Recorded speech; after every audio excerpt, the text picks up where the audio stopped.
Class live कीजिए।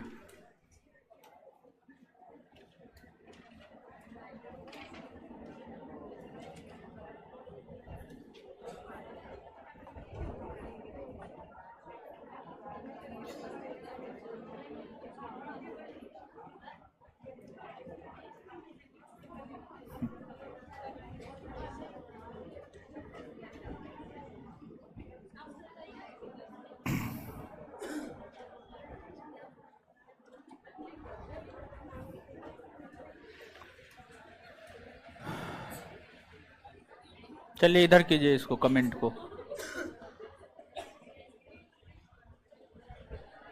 Comment इधर कीजिए ना जी।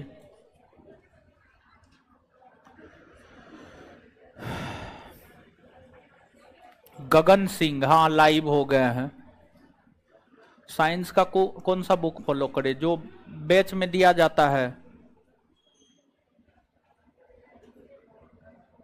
मैथ और रीजनिंग का क्लास, हाँ होगा। कमेंट दिखाई दे रहा, हमको दिखाई दे रहा। आप लोग एक दूसरे का देख करके क्या कीजिएगा, मां बहन एक कीजिएगा। इसी बैच में 2 लड़का जो है मां बहन एक कर दिया था एक दूसरे का।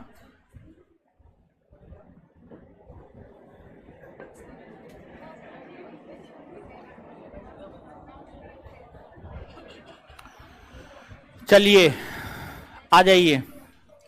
एकदम कमेंट दिख रहा है, हमको दिख रहा है, आप लोग को एक दूसरे का नहीं दिखेगा। हम सब का कमेंट देख रहे हैं।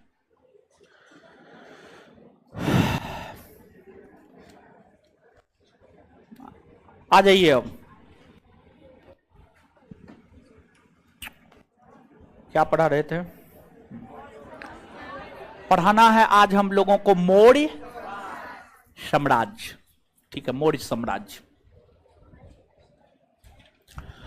और सोमवार से जो है वहां पे ऑफलाइन क्लास चलेगा। सोमवार से एकदम क्लासरूम अब तैयार हो गया है। कुछ तामझाम नहीं करना है। टेलीग्राम पे सूचना दे दिया जाएगा, जगह बता दिया जाएगा। खोजते खोजते अपना चले जाइएगा। कोनो पताल में न है, आसे पास में है, 200-400 मीटर इधर उधर, समझ गए? तो आस पास में आराम से खोज करके चले जाइएगा। ठीक है, सोमवार से वहां पे क्लास होगा, ऑफलाइन क्लास होगा सोमवार से। मौर्य साम्राज्य।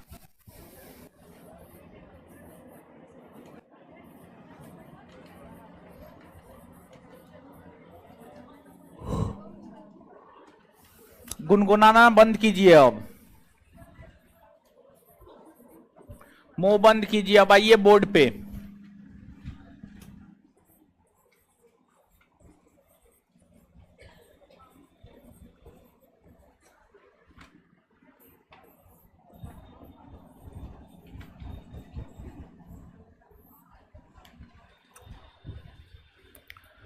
मौर्य साम्राज्य।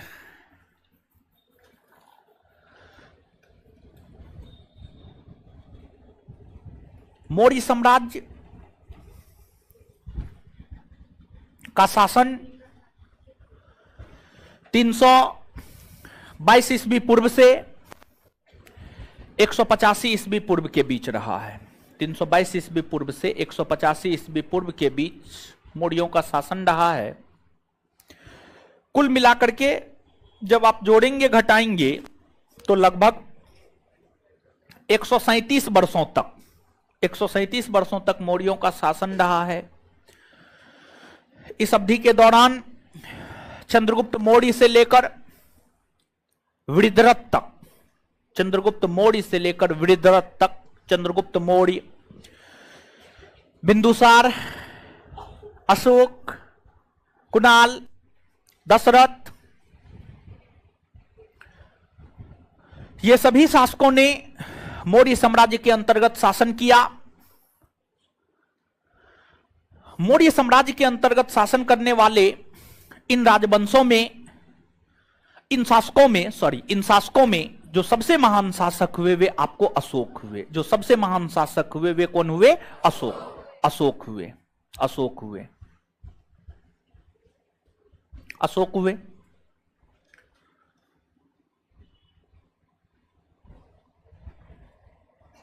मुख्य तौर पर फोकस अशोक पे रहेगा, लेकिन ऐसा नहीं है कि चंद्रगुप्त मौर्य और बिंदुसार को नहीं जानेंगे, जानेंगे। मौर्य वंश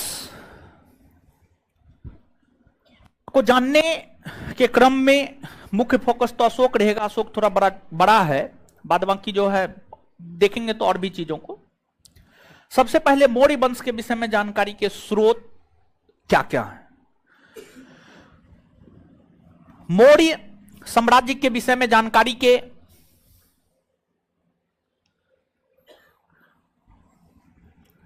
तीन महत्वपूर्ण स्रोत है। मौर्य साम्राज्य के विषय में जानकारी के तीन महत्वपूर्ण स्रोत है। जो तीन महत्वपूर्ण स्रोत है उसमें एक है आपको साहित्यिक स्रोत,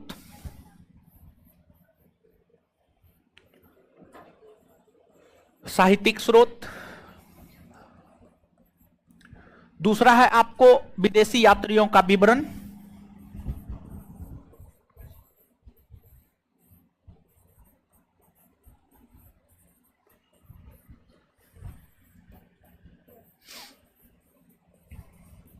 और तीसरा है आपको पुरातात्विक स्रोत।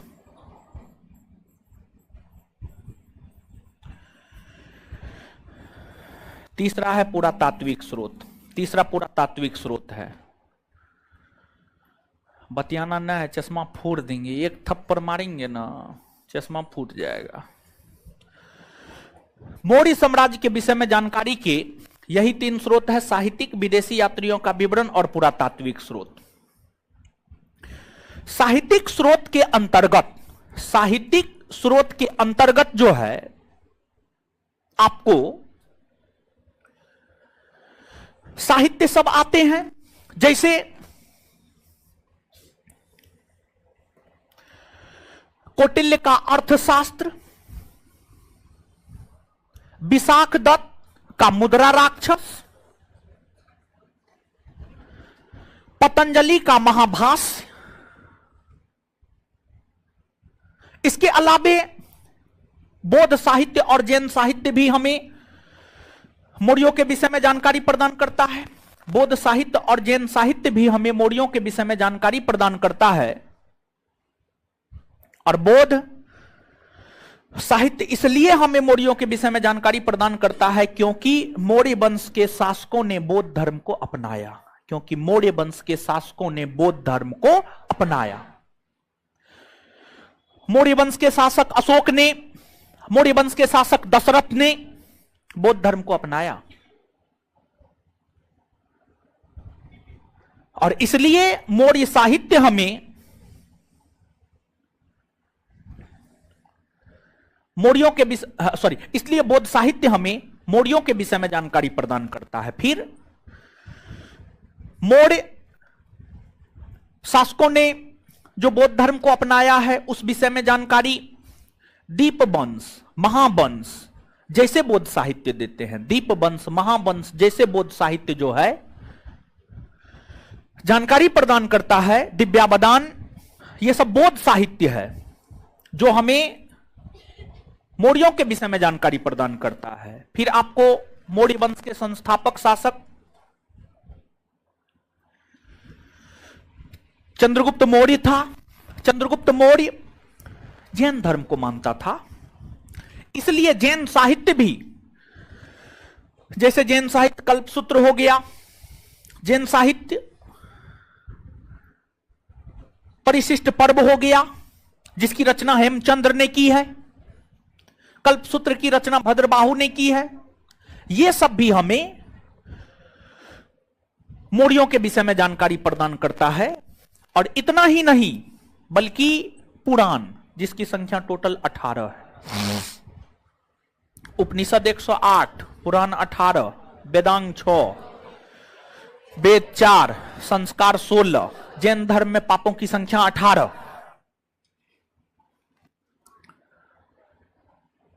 ये सब डाटा है, आप याद रखिएगा। तो ये सब साहित्यिक स्रोत हुआ। इसके बाद विदेशी यात्रियों का विवरण। चंद्रगुप्त मौर्य के समय मेगास्थनी जाए, उन्होंने अपने यात्रा वृत्तांत को लिखा, उससे हमें जानकारी प्राप्त होती है मौर्यों के विषय में। फिर अशोक के समय, बिंदुसार के समय अलग अलग विद्वान भारत की यात्रा पर आए, उन विद्वानों ने अपना यात्रा वृत्तांत लिखने का काम किया, उससे भी हमें मौर्यों के विषय में जानकारी प्राप्त होती है। इसके अलावे पुरातात्विक स्रोत,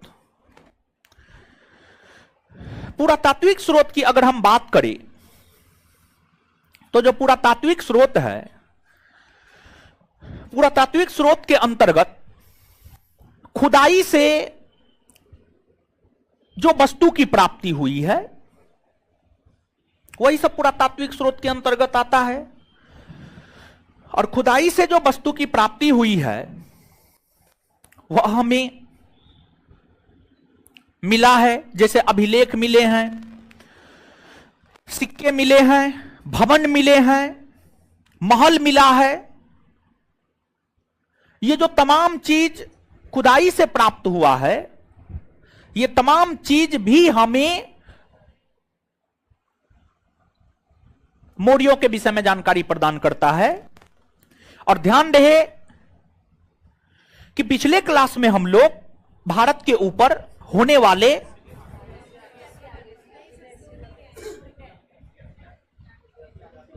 देखिए, लड़की लोग को बोल रहे हैं स्पेशली, लड़का लोग तो ऐसे ही पीछे ही में बैठता है, लड़की लोग को बोल रहे हैं। देखिए आप लोग को आगे में बैठाते हैं, ठीक है, आगे में बैठाते हैं, लेकिन जो क्राइटेरिया है उसको मेंटेन नहीं कीजिएगा तो हमको पीछे करने में भी देर नहीं लगेगा, समझ गए। तो अरे कम से कम आगे में बैठते हैं तो थोड़ा सा बढ़िया से बैठिए, समझे, कि सोइए उइए नहीं, क्लास का माहौल गड़बड़ होता है इससे, समझे। तो और जो भी लड़का लड़की जो भी है, सबसे यही रिक्वेस्ट करेंगे कि अगला क्लास में जब जाएंगे ना तो आगे में वही लोग बैठिएगा जो थोड़ा ठीक ठाक रहिएगा। ठीक ठाक रहिएगा मतलब कि मुंह गोरा नहीं होना चाहिए हमको, समझ गए। ठीक ठाक का मतलब आप ये नहीं समझिएगा, क्लासरूम में कंसंट्रेट होके हमको सुनिएगा, आंख नहीं बंद करना है। जब भी हम आपको देखें तो आप बोर्ड पर कंसंट्रेट नजर आए हमको। ठीक ठाक का मतलब ये, समझ गए। तो सोइए उइए नहीं, रिक्वेस्ट है, समझे। तो पिछले क्लास में हम लोग विदेशी आक्रमण को देखे थे, और विदेशी आक्रमण में एक ईरानी आक्रमण हुआ, एक ईरानी आक्रमण हुआ, और एक आपको यूनानी आक्रमण हुआ। जो ईरानी आक्रमण है, ईरानी आक्रमण का कुछ प्रभाव पड़ा था। ईरानी आक्रमण का प्रभाव यह पड़ा था कि ईरानी आक्रमण होने से भारत में अभिलेख लिखने की परंपरा का विकास हुआ, अभिलेख लिखने की परंपरा का विकास हुआ। ईरानी आक्रमण से भारत में खरोष्टी लिपि का विकास हुआ। खरोष्टी लिपि जैसे देवनागरी, गुरुमुखी, अरबी, ये सब लिपि है, मतलब लिखने की एक कला है, लिपि लिखने की एक कला। मतलब लिपि में यह निर्धारित किया जाता है कि शब्द का प्रयोग होगा, बाएं से दाएं लिखेंगे, दाएं से बाएं लिखेंगे, इन्हीं सब चीजों का निर्धारण जो है लिपि में किया जाता है। जैसे हम लोगों की लिपि देवनागरी है। देवनागरी लिपि में ओ आ हर्षई दुर्गई हर्षऊ दुर्गऊ को खो गो घो अंगो चोछो, समझ गए, योरोलोब तक है, समझ गए। तो इन शब्दों का प्रयोग हम लोग देवनागरी लिपि में करते हैं, और इधर से लिखना प्रारंभ करते हैं, इधर खत्म करते हैं, फिर जो है इधर से प्रारंभ करते फिर इधर खत्म करते हैं। खरोष्टी एक लिपि है। जब भारत के ऊपर ईरानी आक्रमण हुआ था तो ईरानी आक्रमण से भारत में खरोष्टी लिपि का विकास हुआ, और ईरानी आक्रमण से ही भारत में अभिलेख लिखने की परंपरा का विकास हुआ। अब कहिएगा अभिलेख लिखने की परंपरा क्या है?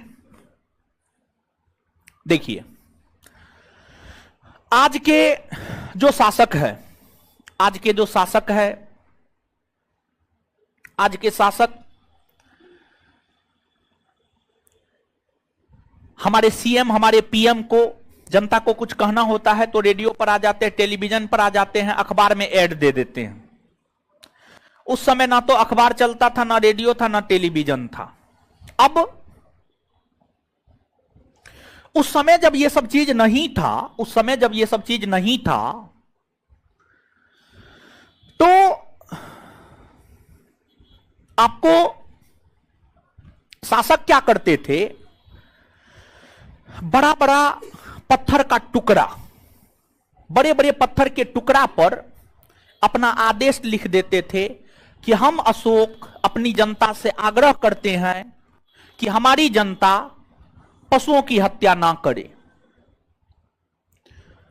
हम अशोक अपने अधिकारियों से आग्रह करते हैं कि हमारे पदाधिकारी हमेशा जनता हित के विषय में सोचें। मतलब प्राचीन काल में शासकों के द्वारा, प्राचीन काल में शासकों के द्वारा जो स्तंभ पर, जो बड़े बड़े शिलाओं पर, यानी बड़े बड़े पत्थरों पर, जो गुफा में लेख लिखकर जनता को आदेश दिया जाता था या जनता को संबोधित किया जाता था, इसी को अभिलेख कहा गया, इसी को अभिलेख कहा गया। और भारत में अभिलेख लिखने की परंपरा की शुरुआत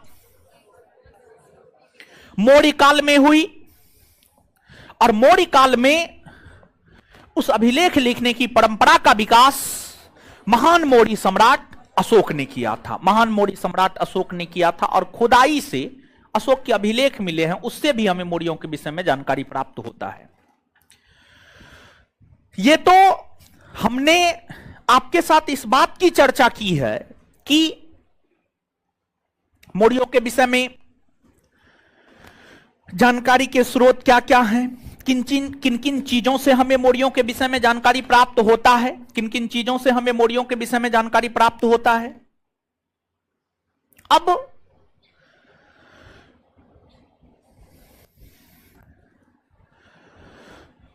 सबसे पहले मौर्य वंश के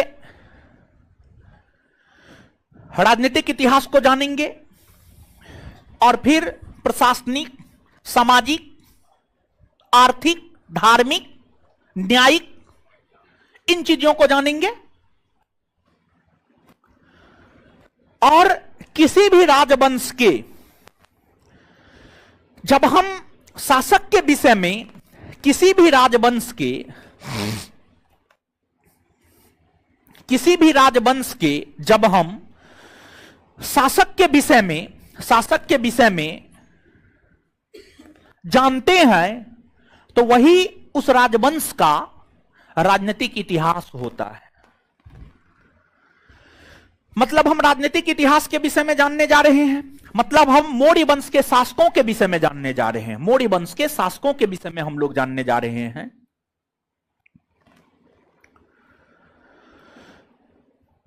मौर्य वंश के जो संस्थापक हैं,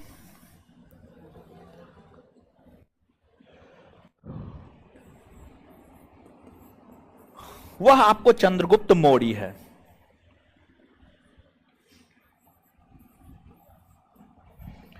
मौर्य वंश के संस्थापक चंद्रगुप्त मौर्य है। चंद्रगुप्त मौर्य है। चंद्रगुप्त मौर्य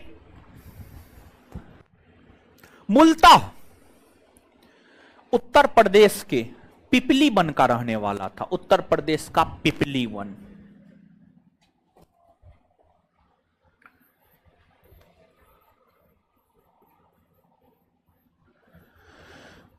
उत्तर प्रदेश के पिपली वन के रहने वाले थे। चंद्रगुप्त मौर्य ने मौर्य वंश की स्थापना चाणक्य के मदद से की थी। चाणक्य के मदद से। किसके मदद से? चाणक्य के मदद से। चाणक्य तक्षशिला का विद्वान था, पाकिस्तान में पड़ता है। जब सिकंदर भारत पर आक्रमण किया था तो चाणक्य मगध आए थे और मगध के शासक घनानंद को कुछ दिशा निर्देश दिए लेकिन घनानंद ने चाणक्य को अपमानित किया और अपने दरबार से बाहर कर दिया, अपने दरबार से बाहर कर दिया। फिर जब चाणक्य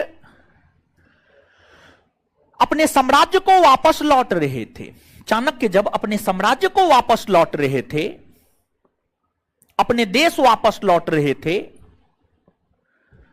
तो चाणक्य उत्तर प्रदेश होकर जा रहे थे तक्षशिला। उत्तर प्रदेश में एक जंगल से होकर जा रहे थे। उस जंगल का नाम था पिपली वन, और पिपली वन में कुछ बच्चे एक नाटक खेल रहा था। उस नाटक का नाम था राजकीलम, राजकीलम, राजकीलम।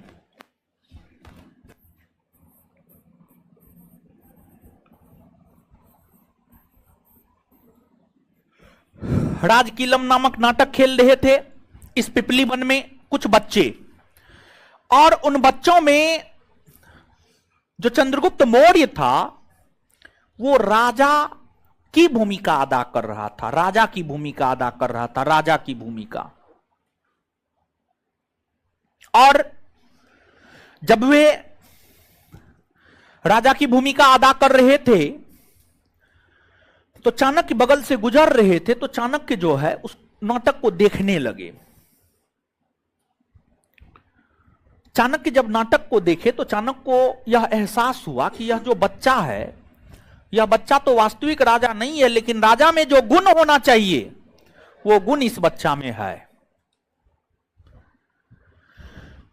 चाणक्य चंद्रगुप्त मौर्य के नाट्य भूमिका से काफी प्रभावित हुए, और फिर चंद्रगुप्त मौर्य ने यह तय किया, चाणक्य ने यह तय किया कि इस बच्चा को ले जाकर के तक्षशिला विश्वविद्यालय में पढ़ाना है, लिखाना है और इसको तैयार करना है, और इस बच्चा के माध्यम से ही घनानंद की अहंकारी सत्ता को समाप्त करना है, घनानंद की अहंकारी सत्ता को समाप्त करना है।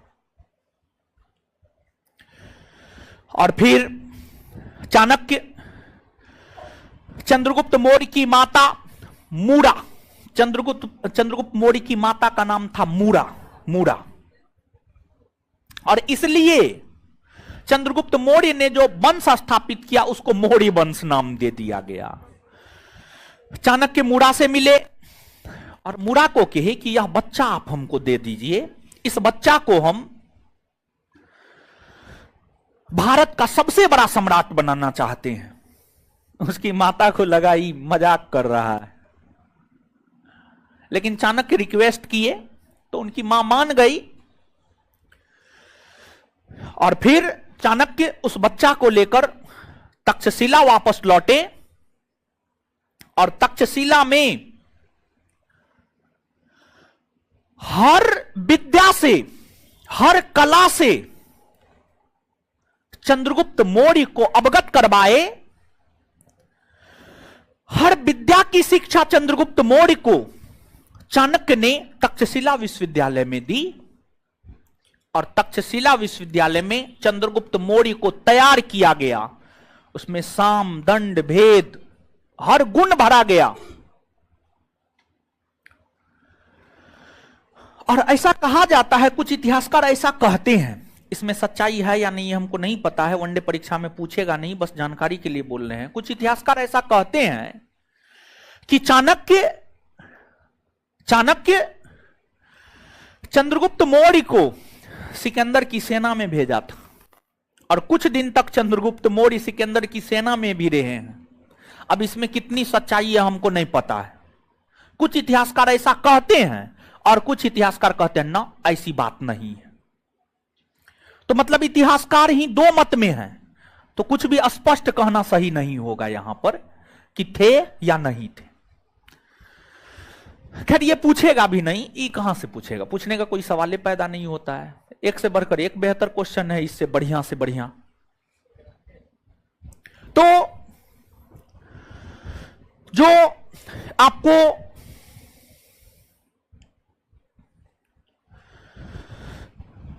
चाणक्य है, चाणक्य ने चंद्रगुप्त मौर्य को तैयार किया, और चाणक्य को लगा कि चंद्रगुप्त मौर्य अब तैयार हो गया है, और चाणक्य मात्र 500 सैनिकों के साथ चंद्रगुप्त मौर्य के नेतृत्व में घनानंद के राज पर आक्रमण कर दिया और सीधा घनानंद के राजधानी पर ही आक्रमण किया। मतलब ये वही बात हुआ, थाली में खिचड़ी परोसा गया, साइड से ना खा करके सीधा बीचे में हाथ दे दिए। अगर साइड से ना खा करके सीधा बीच में हाथ दीजिएगा तो क्या होगा? खा पाइएगा? सबसे पहले तो आपका हाथ ही जलेगा, तो कैसे खा पाइएगा? लेकिन वही थाली के साइड से थोड़ा सा लेकर के खाइएगा, फिर थोड़ा सा लेकर के खाइएगा, तो धीरे धीरे जो है पूरा खा जाइएगा। तो चाणक्य जो है गलती ये किए कि सबसे पहले चाणक्य को चंद्रगुप्त मौर्य के नेतृत्व में घनानंद के सीमावर्ती राज्यों को जीतना चाहिए था। घनानंद के सीमावर्ती राज्यों को जीतना चाहिए था और धीरे धीरे जीत करके आगे बढ़ना चाहिए था। लेकिन चाणक्य ने सबसे पहले सीधा घनानंद के राजधानी पर आक्रमण कर दिया। घनानंद को पता चला, घनानंद अपनी पूरी सेना उतार दी। घनानंद के पास लाखों की संख्या में सैनिक थे, लाख, और इधर 500। लाख और 500 में 500 टिकेगा? कभी नहीं टिकेगा, कभी नहीं टिक सकता है। तो चाणक्य और चंद्रगुप्त मौर्य की पराजय हुई, जान बचा करके दोनों भागा। और फिर जान बचाकर भागा। बीच में जब शाम का समय हुआ तो कहा जाता है कि चाणक्य जो है एक घर में रुकने का विचार किया और फिर उस घर के दरवाजा को चाणक्य खटखटाया तो एक बूढ़ी औरत आई, वो खाना बना रही थी। वो भी घनानंद के राज की ही औरत थी, तो उसको नहीं पता था कि यही चाणक्य और चंद्रगुप्त मौर्य है। तो वो बूढ़ी औरत जो है अपने बच्चों के लिए खाना परोस रही थी। तो खाना परोसी तो उसका बच्चा जो है ना, मतलब सीधे वही गलती किया जो गलती चाणक्य किए। उस बूढ़ी औरत का बच्चा जो है खाना के एकदम बीच में हाथ डाल दिया। और फिर स्वाभाविक सी बात है, जलेगा, और जलेगा तो बच्चा है तो चिल्लाएगा, तो चिल्लाने लगा। तो फिर मां देखी, तो मां देख करके बोली, तुम भी चाणक्य ही है। वहां पर चाणक्य भी बगल में बैठा हुआ था। तो फिर चाणक्य कहा उस बूढ़ी औरत को कि इसमें चाणक्य वाली क्या बात है।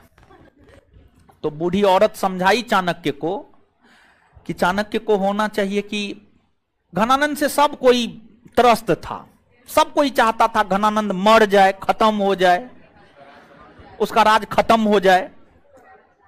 तो बूढ़ी औरत बोली चाणक्य को यह होना चाहिए कि सबसे पहले उसके राज के सीमावर्ती क्षेत्रों को जीते और धीरे धीरे जीत कर जो है घनानंद के शासन को समाप्त करे। तो चाणक्य समझ गया कि बूढ़ी औरत कहना क्या चाह रही है। चाणक्य इतने बड़े विद्वान उस बूढ़ी औरत के पैर पर गिर गए और फिर चाणक्य इस बात को भी बोले, हम ही चाणक्य हैं। और फिर अगली सुबह अपने राज वापस लौट गए और उस बूढ़ी औरत के द्वारा जो बात कहा गया था उसी प्रकार की तैयारी में चाणक्य लग गए। और चाणक्य ने अपनी कूटनीति से एक विशाल सेना खड़ा किया। चाणक्य मोटिवेशनल स्पीच देते थे, लोगों को जाकर मोटिवेट करते थे। चाणक्य जरूरत पड़ने पर साधु का वेशभूषा धारण कर लेते थे और साधु का वेशभूषा धारण करके जो है गांव में जाकर के लोगों को प्रेरित करते थे कि चंद्रगुप्त मौर्य की सेना में शामिल होइए, उद्धार करता है। इस प्रकार का काम चाणक्य ने किया है। मतलब बहुरूपिया थे चाणक्य। मतलब एक सेना के गठन को लेकर के जितनी भी जरूरत की चीजें थी, हर कदम उन्होंने उठाया। सिर्फ सीधे सोच लेने से घनानंद के राज्य को समाप्त नहीं किया जा सकता था। हम लोग एक लाइन में कह देते हैं कि चाणक्य ने चंद्रगुप्त मौर्य की मदद से घनानंद की सत्ता को समाप्त कर दिया। चाणक्य को घनानंद की सत्ता को समाप्त करने में लाखों चने चबाने पड़े थे, लेकिन चाणक्य ब्राह्मण था और ब्राह्मण बड़ी स्वाभिमानी होता है। ठीक है, सामान्य तौर पर जो राजपूत वर्ग के लोग होते हैं वो जो है उनका जो स्वाभिमान होता है ना, देखिए सबका स्वाभिमान, देखिए यहां पर जो है नहीं बोलेंगे, ठीक है, फिर आप लोग बुरा मान जाए, ना बोलेंगे ना। देखिए इसमें होता है कि फिर थोड़ा सा यानी लोगों को लगने लगता है कि ठीक है ना बोलेंगे हम जातिवाद को लेकर के। देखिए जानते हैं इतिहास जो भी टीचर पढ़ाता है, जो ऊपर ऊपर पढ़ाता है उनका तो कुछ कहना नहीं है, लेकिन जो भी इतिहास डेप्थ में जाकर पढ़ाता है उन पर आरोप लगते रहता है। अगर वो मध्यकालीन भारतीय इतिहास पढ़ाएगा तो कहेगा ये तो मुस्लिम है, समझिए मुस्लिम का ये करता है। अब जो शासक है, शासक कुछ किया है, अच्छा किया है तो वो अच्छे न बताया जाएगा, थोड़े बताया जाएगा कि गड़बड़ किया है, समझ गए, तो नहीं बोलेंगे। अब काहे कि एक लड़का जो है बिट्टू सर को बोल रहा था कि अब कहीं पर कुछ जो है बोले थे, ठीक है, ब्राह्मणों के विषय में, अरे जहां पे जो सत्य है वो बात तो बोलना ही है हमको। तो कोई विद्यार्थी जो है बिट्टू सर को जाकर के कंप्लेन किया कि रोशन आनंद सर तो ब्राह्मण विरोधी हैं। ठीक है, तो ऐसे बिट्टू सर समझते हैं ऐसा कोई बात नहीं है, पढ़े लिखे हैं वो भी, तो इतिहास में बहुत जगह है कि जो है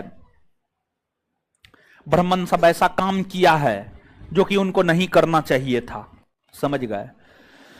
तो खैर छोड़िए, चाणक्य बड़ी स्वाभिमानी थे, चाणक्य बहुत स्वाभिमानी थे और चाणक्य यह तय कर लिए थे कि घनानंद की सत्ता को समाप्त करना है, मतलब करना है, और इसलिए अपना सब कुछ लगा दिए चंद्रगुप्त मौर्य को तैयार करने में, एक विशाल सेना के गठन में। और फिर जब विशाल सेना का गठन हो गया तो चंद्रगुप्त मौर्य के नेतृत्व में चाणक्य विजयी अभियान शुरू किए। सबसे पहले घनानंद के राज्य के चारों तरफ के राज्य को जीते और फिर घनानंद के राज्य पर आक्रमण किए और घनानंद को पराजित कर घनानंद की अहंकारी सत्ता का अंत कर, नंद वंश के शासन का अंत कर, वहां पर मौर्य वंश के शासन की स्थापना की। इस प्रकार मौर्य वंश के शासन की स्थापना हुई। चाणक्य ने देखा कि सबसे अच्छा शहर पाटलिपुत्रा है। प्राचीन काल के 6ठी सदी ईस्वी पूर्व के पूरे विश्व के सबसे वैभवशाली शहर पाटलिपुत्रा था। सबसे वैभवशाली शहर पाटलिपुत्रा था। मतलब पाटलिपुत्रा को, मतलब पटना को काफी अच्छे डिजाइन से बसाया गया था, सुव्यवस्थित ढंग से बसाया गया था। तो चाणक्य ने यह सोचा कि पाटलिपुत्रा को ही राजधानी बनाया जाए और फिर पाटलिपुत्रा को ही राजधानी बनाया गया। और फिर चंद्रगुप्त मौर्य ने चाणक्य के दिशा निर्देश पर, चंद्रगुप्त मौर्य देखिए जो भी किए हैं चाणक्य के दिशा निर्देश पर किए हैं। और चंद्रगुप्त मौर्य, अगर चंद्रगुप्त मौर्य है तो वह चाणक्य के कारण ही है, चाणक्य के कारण ही है। चंद्रगुप्त मौर्य ने स्थापना करके अपनी राजधानी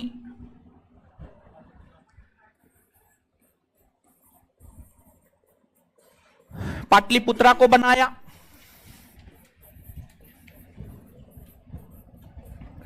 पाटलिपुत्रा को अपनी राजधानी बनाकर शासन प्रशासन चंद्रगुप्त मौर्य करना शुरू किया। चंद्रगुप्त मौर्य चाणक्य के नेतृत्व में उत्तर में कश्मीर से लेकर दक्षिण में कर्नाटक और पूरब में बंगाल से लेकर पश्चिम में ईरान, पश्चिम में ईरान। इतने बड़े साम्राज्य को उन्होंने स्थापित किया।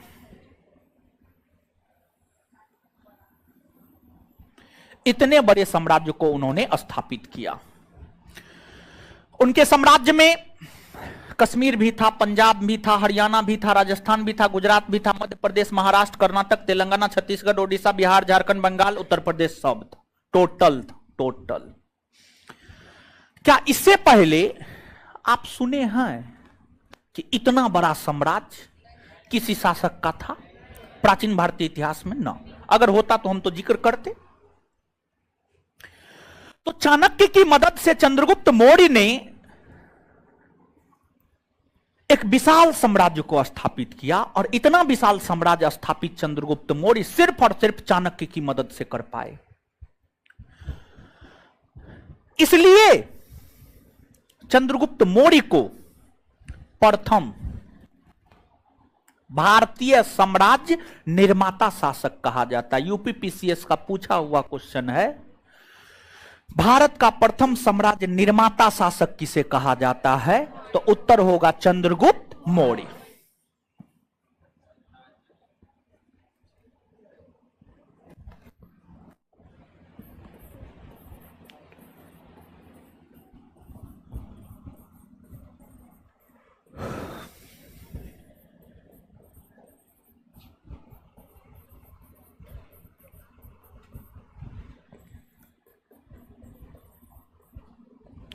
अब देखिएगा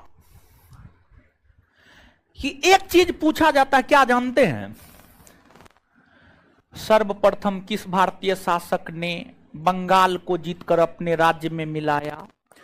फिर पूछा जाता है सर्वप्रथम किस भारतीय शासक ने गुजरात को जीतकर अपने साम्राज्य में मिलाया, महाराष्ट्र को जीतकर अपने साम्राज्य में मिलाया, दक्कन को जीतकर अपने साम्राज्य में मिलाया? यह प्रश्न पूछा जाता है। घटना चक्र जिसे हम आपको होमवर्क देते हैं, अभी पता नहीं आपके बैच में क्या चल रहा है, पॉलिटी चल रहा है। पॉलिटी के बाद हिस्ट्री चलेगा, फिर ज्योग्राफी चलेगा, सब चीज का होमवर्क जो है घटना चक्र से हम आपको देंगे। तो घटना चक्र में आपको 2 क्वेश्चन मिलेगा। एक क्वेश्चन ये मिलेगा, मालवा, गुजरात, दक्कन जैसे क्षेत्रों को जीतकर अपने साम्राज्य में मिलाने वाला प्रथम भारतीय शासक कौन हुआ? तो इसका उत्तर आपको मिलेगा चंद्रगुप्त मौर्य। दूसरा प्रश्न आपको मिलेगा, बंगाल को जीतकर सर्वप्रथम किसने अपने साम्राज्य में मिलाया? तो इसका भी उत्तर होगा चंद्रगुप्त मौर्य। चंद्रगुप्त मौर्य। समझ में आया ये बात? चंद्रगुप्त मौर्य कल्याणकारी शासक था। चंद्रगुप्त मौर्य कल्याणकारी शासक कैसे बन गए? चाणक्य के प्रभाव में आकर बने। क्योंकि जो चाणक्य है, चाणक्य क्या सब कहा करते थे, देखिए 2-3 गो स्टेटमेंट बोल रहे हैं, उससे आपको पता चलेगा कि चाणक्य किस प्रवृत्ति के मानव थे, किस सोच के मानव थे। चाणक्य का कहना था, और पूछा जाता है, जो 2 स्टेटमेंट बोल रहे हैं ये दोनों पूछा गया है और आगे भी पूछा जाएगा। नोट में होगा मेरे ख्याल से, नहीं होगा तो हम लिखा देंगे, चिंता नहीं करना है आपको। चाणक्य कहा करते थे, प्रजा के सुख में राजा का सुख है। प्रजा अगर सुखी है तो राजा सुखी है, प्रजा अगर दुखी है तो राजा दुखी है, प्रजा अगर दुखी है तो राजा दुखी है। इसके बाद चाणक्य ही कहा करते थे कि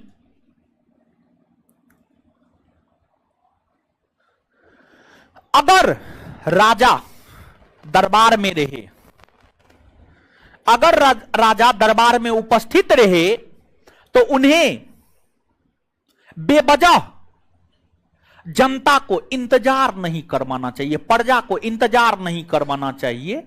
मतलब ये कि राजा दरबार में बैठ करके अपना गप लड़ा रहा है फालतू का, और उधर आम जनता कठिनाइयों से त्रस्त है और वो अपना प्रॉब्लम लेकर के राजा के दरबार पर आया हुआ है, लेकिन राजा मिल नहीं रहा है।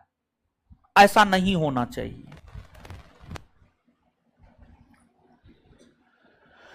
बल्कि चाणक्य का मानना था कि अगर राजा दरबार में उपस्थित है तो उसे फालतू चीजों से बचकर जनता की समस्या को सुननी चाहिए। मतलब ये सब चीज क्या दिखाता है? ये सब चीज यही ना दिखाता है कि चाणक्य कल्याणकारी थे, कल्याणकारी सोच के थे, समाजवादी सोच के थे। और इसलिए भी चाणक्य नीति आज भी प्रासंगिक है। मतलब आज भी चाणक्य नीति को अच्छा माना जाता है, आज भी चाणक्य नीति को अच्छा माना जाता है। और चाणक्य नीति यह भी कहता है, चाणक्य नीति के इस नीति दोनों ये बात कहता है, जो हुआ अच्छा हुआ, जो होगा अच्छा होगा, जो हो रहा है वो भी अच्छा हो रहा है, जो होने वाला है वो भी अच्छा होगा। मतलब सब चीज अच्छा है, मतलब किसी भी चीज को बुरा माना ही नहीं है चाणक्य है। हाँ तो ठीक है, वही तो बोले हैं, कृष्ण नीति शब्द का प्रयोग किए हैं, नहीं सुने हैं? तो भगवान कृष्ण ने ना गीता में उपदेश दिए हैं, तो ये बात चाणक्य नीति में है। ठीक है, कहे एक जगह दोनों बात नहीं हो सकता है। आपका क्या नाम है? जो भी नाम है आपका, क्या आपके नाम का और कोई लड़की नहीं होगी? चलिए, तो आपको ये बात है।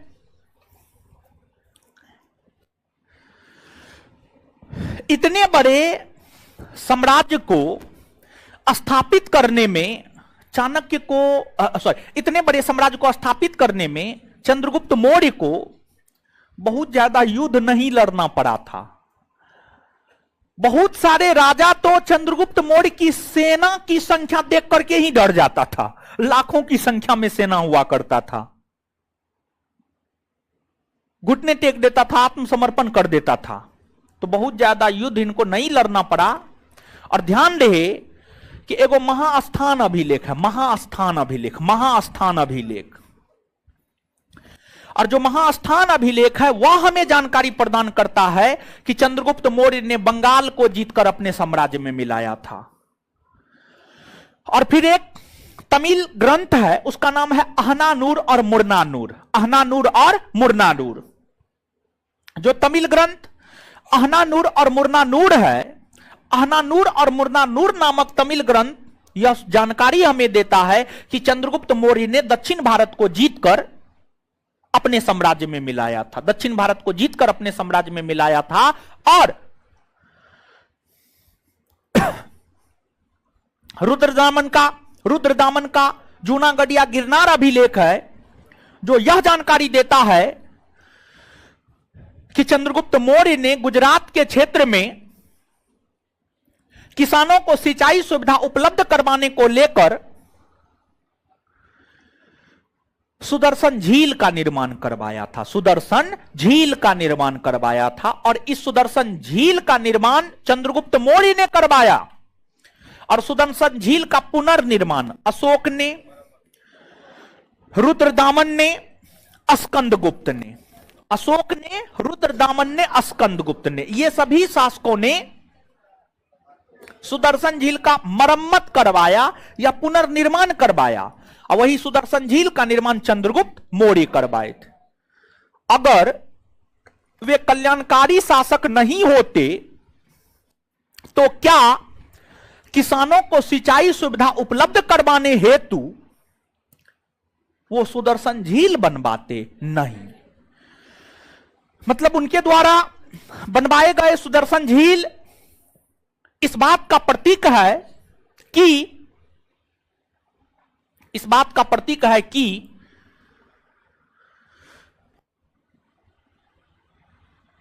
चंद्रगुप्त मौर्य एक कल्याणकारी शासक थे। इतना ही नहीं बल्कि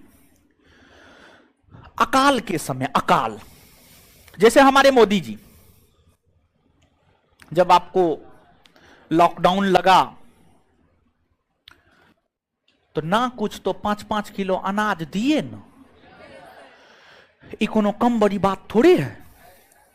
देश की 80 करोड़ आबादी को 5-5 किलो अनाज दिए।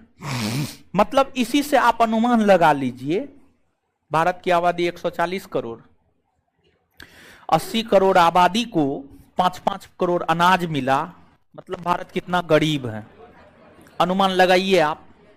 तब ना भूखमरी सूचकांक में हम लोग 100 से भी पार हो जाते हैं। 107, हाँ 118 देश में, 118 देश में 107, मतलब लास्ट से हम लोग टॉप कर रहे हैं, समझ गए। और इस सब का कारण है जनसंख्या, सब का कारण जनसंख्या है।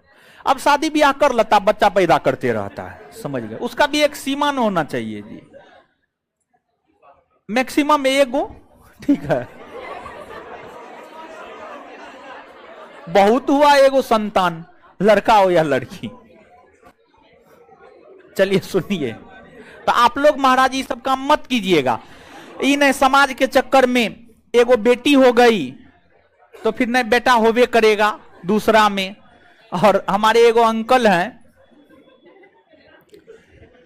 उनकी टोटल 8 बेटी थी, 8 बेटी के बाद एक बेटा हुआ उनको, ठीक है। वो भी सोच लिए थे कि जो है बेटा पैदा करके ही रहना है।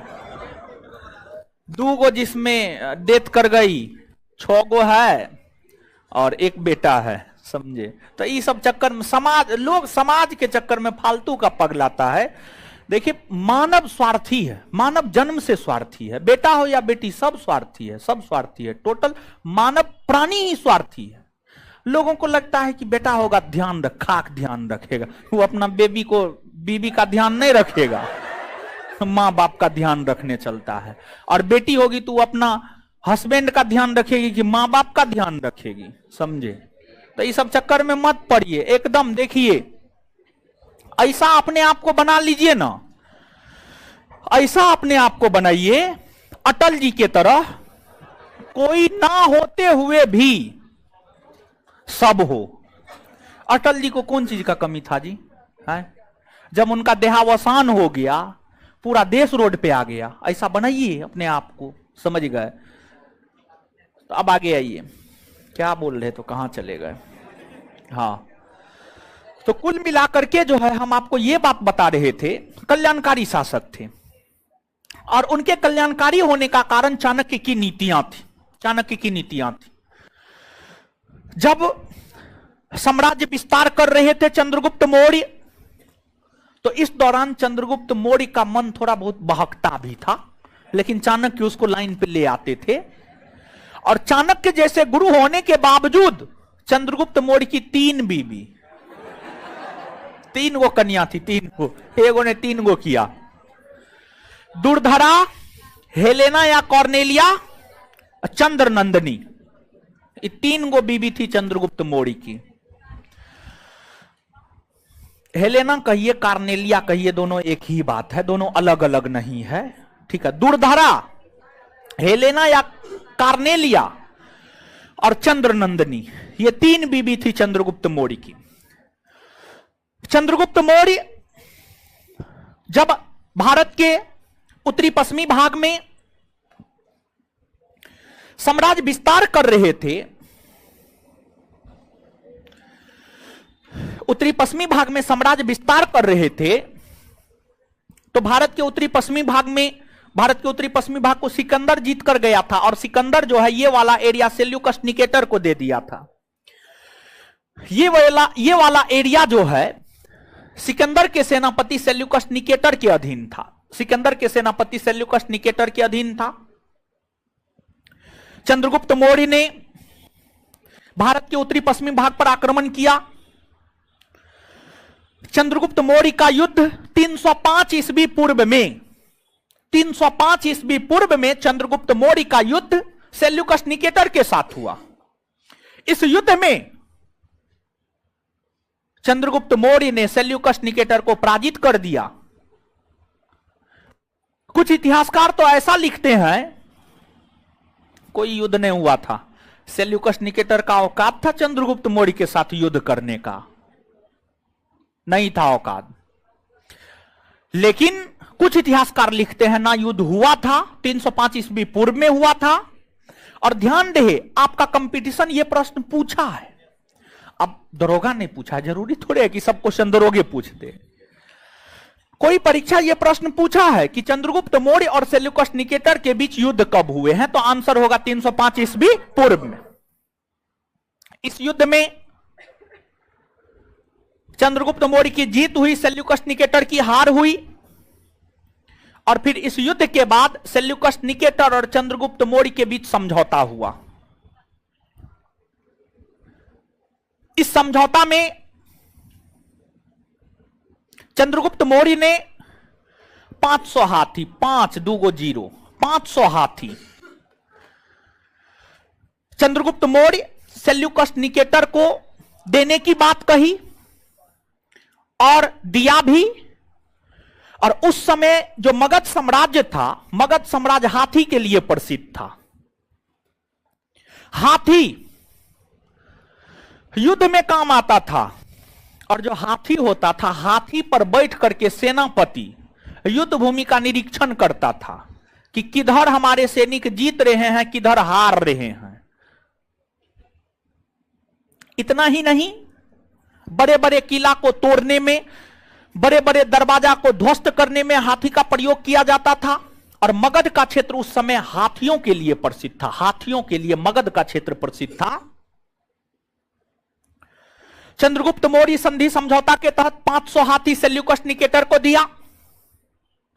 सेल्यूकस निकेटर हार चुका था, जिस वजह से सेल्यूकस निकेटर ने काबुल, कंधार, हेरात, मकरान, काबुल, कंधार, हेरात, मकरान का क्षेत्र चंद्रगुप्त मौर्य को दिया, चंद्रगुप्त मौर्य को दिया। और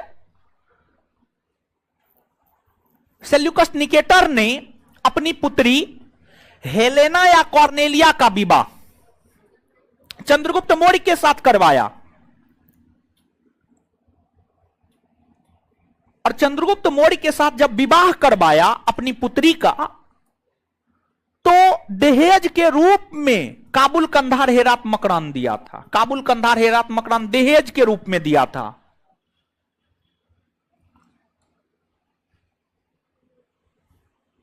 और फिर जैसे गांव घर में शादी होता, आपकी बहन का शादी होगा तो लोकना जाते हैं ना जी, बहन आपकी विदा होती है तो उसके साथ कोई जाता है ना घर परिवार का जी, कि मतलब हाँ भाई जाता है, भाई जाता है और जो भी जाता है, ठीक है, हाँ भाई ही जाता है।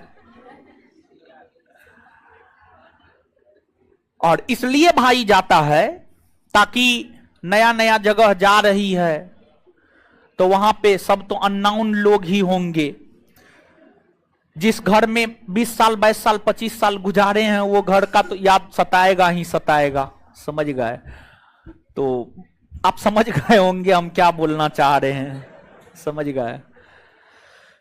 तो जब सेल्यूकस निकेटर ने अपनी पुत्री हेलेना या कॉर्नेलिया का विवाह चंद्रगुप्त मौर्य के साथ करवाया, तो सेल्यूकस निकेटर मेगास्थनीज को हेलेना का ध्यान रखने के लिए चंद्रगुप्त मौर्य के राज्य में भेजा।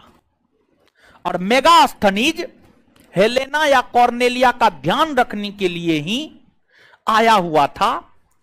और चंद्रगुप्त मौर्य अपनी राजधानी नगर पाटलिपुत्रा में रहता था, उनकी पत्नी भी पाटलिपुत्रा में ही रहेगी। पत्नी है तो पतिये के पास न रहेगी, मतलब जहां पर राजा रहेगा वहीं ना रहेगी। तो पाटलिपुत्रा में रहती थी, तो मेगास्थनीज भी पाटलिपुत्रा में रहते थे। और मेगास्थनीज ने पाटलिपुत्रा को पोलीब्रोथा कहकर पुकारा। मेगास्थनीज ने पाटलिपुत्रा को पोलीब्रोथा कहकर पुकारा। पोलीब्रोथा, यही बात बताना था हमको मूल तौर पर। मेगास्थनीज पाटलिपुत्रा में ही रहता था और पाटलिपुत्रा को उन्होंने पोलीब्रोथा कहकर पुकारा। आपसे पूछा जाता है पाटलिपुत्रा को पोलीब्रोथा कहकर किसने पुकारा है, तो उत्तर हो जाएगा मेगास्थनीज। उत्तर क्या हो जाएगा? मेगा। इतना बात क्लियर। मेगास्थनीज पाटलिपुत्रा में रहा, लंबे समय तक पाटलिपुत्रा में रहा। और मेगास्थनीज ने अपना यात्रा वृत्तांत इंडिका के नाम से लिखा है। और उस इंडिका से हमें मौर्यों के प्रशासन के विषय में, पाटलिपुत्रा के प्रशासन के विषय में विशेष तौर पर जानकारी प्राप्त होता है। ठीक है। जो चंद्रगुप्त मौर्य है विशाल साम्राज्य की स्थापना कर शासन प्रशासन करने लगे, इतना युद्ध लड़े, इतना सब चीज किए, इतना साम्राज्य विस्तारित किए, बाद में गृहस्थ जीवन से मोह भंग हो गया, गृहस्थ जीवन से मोह भंग हो गया। और जब चंद्रगुप्त मौर्य का गृहस्थ जीवन से मोह भंग हो गया तो फिर चंद्रगुप्त मौर्य अपनी गद्दी अपने पुत्र बिंदुसार के नाम समर्पित कर दी। चंद्रगुप्त मौर्य का पुत्र था बिंदुसार।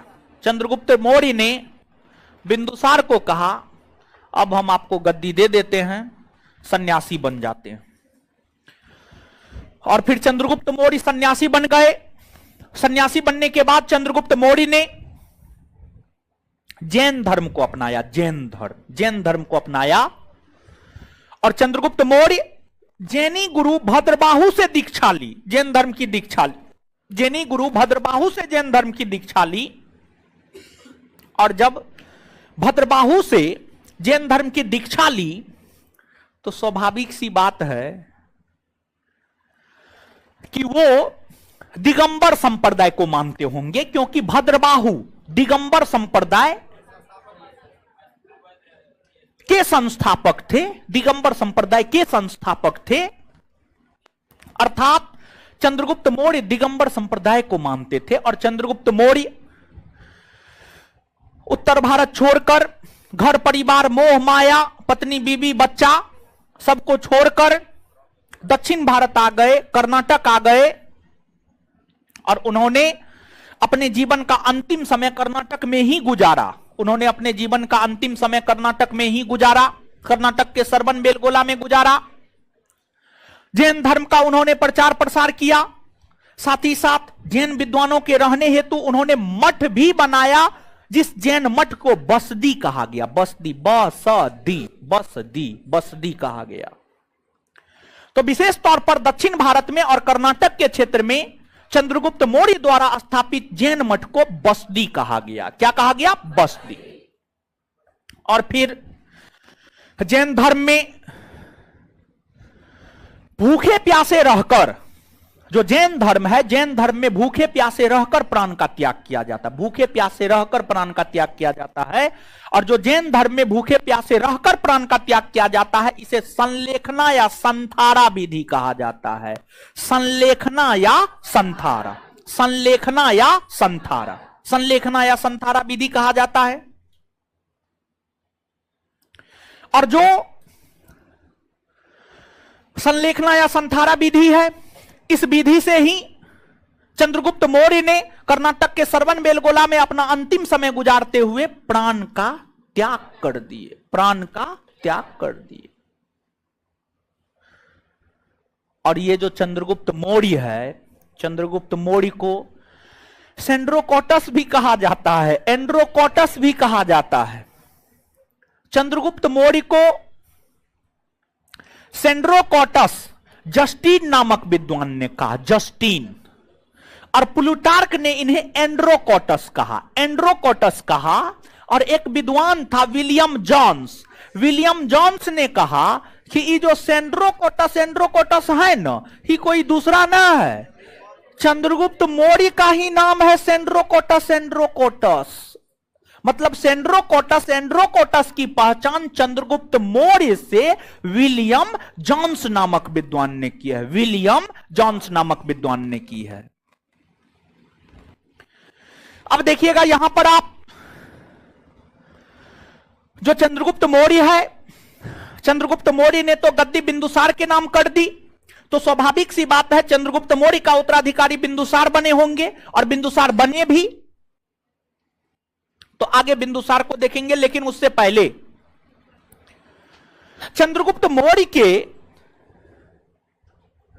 शासनकाल से संबंधित है चाणक्य और मेगास्थनीज, चाणक्य और मेगास्थनीज। तो चाणक्य और मेगास्थनीज के विषय में परीक्षा के लिहाज से महत्वपूर्ण चीज जान लेते हैं। चाणक्य और मेगास्थनीज अपने आप में एक टॉपिक है, लेकिन उतना ज्यादा पढ़ने की जरूरत इन लोगों को नहीं है, लेकिन फिर भी परीक्षा के लिहाज से 2, 4, 5, 10 जो भी है महत्वपूर्ण चीज जान लीजिए आप। सबसे पहले चाणक्य। जो चाणक्य है, चाणक्य के कई और नाम हैं। चाणक्य को कौटिल्य भी कहा जाता है, चाणक्य को विष्णुगुप्त भी कहा जाता है। चाणक्य के बचपन का नाम विष्णुगुप्त है। किसी किताब में इस बात का विवरण नहीं है। एमपीपीसीएस इस प्रश्न को पूछा है, वही बोर्ड इसका आंसर विष्णुगुप्त दिया है, इसलिए मान करके चलिए विष्णुगुप्त। चाणक्य के बचपन का नाम विष्णुगुप्त था। और हाल फिलहाल में भी कोई परीक्षा पूछा है, क्वेश्चन देख रहे थे, अब कौन परीक्षा का क्वेश्चन देख रहे थे याद नहीं है। चाणक्य तक्षशिला का रहने वाला था। तक्षशिला विश्वविद्यालय में उन्होंने अध्ययन अध्यापन दोनों किया और करवाया। तक्षशिला विश्वविद्यालय विश्व का सबसे प्राचीनतम विश्वविद्यालय है। राजा तक्ष के द्वारा इस विश्वविद्यालय को बनाया गया था। चाणक्य की पत्नी यशोमती थी। चाणक्य ने कौटिल्य या चाणक्य ने अर्थशास्त्र नामक ग्रंथ की रचना की है। और जो अर्थशास्त्र नामक ग्रंथ है वह मौर्यों के विषय में जानकारी का सबसे महत्वपूर्ण स्रोत है। और जो अर्थशास्त्र है, अर्थशास्त्र 15 अधिकरण और 180 प्रकरण, 15 अधिकरण और 180 प्रकरण में जो है अर्थशास्त्र बटा हुआ है। चाणक्य के अर्थशास्त्र की तुलना मैकियावेली के द प्रिंस नामक ग्रंथ से की जाती है। मैकियावेली कौन था? तो मैकियावेली यूरोप के, इटली के रहने वाले थे। और मैकियावेली यूरोप के सबसे बड़े राजनीतिज्ञ और कूटनीतिज्ञ थे। उन्होंने द प्रिंस नामक ग्रंथ की रचना की। जिस प्रकार यूरोप के सबसे बड़े राजनीतिज्ञ कूटनीतिज्ञ मैकियावेली को माना जाता है, उसी प्रकार से एशिया महादेश, एशिया महादेश, पूरा एशिया महादेश, एशिया महादेश का सबसे बड़ा राजनीतिज्ञ और कूटनीतिज्ञ चाणक्य को माना जाता है। इसलिए चाणक्य को भारत का मैकियावेली या एशिया का मैकियावेली कहा जाता। भारत का मैकियावेली या एशिया का मैकियावेली कहा जाता है। चाणक्य के अर्थशास्त्र की तुलना मैकियावेली के द प्रिंस से, या मैकियावेली के द प्रिंस की तुलना चाणक्य के अर्थशास्त्र से की जाती है।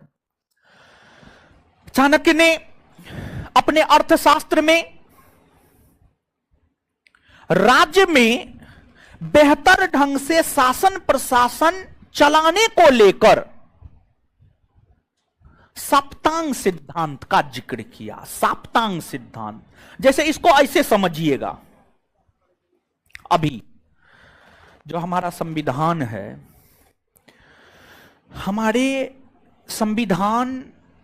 हमारे संवैधानिक प्रावधान यह कहता है कि राज्य होने के लिए 4 चीज का होना आवश्यक है।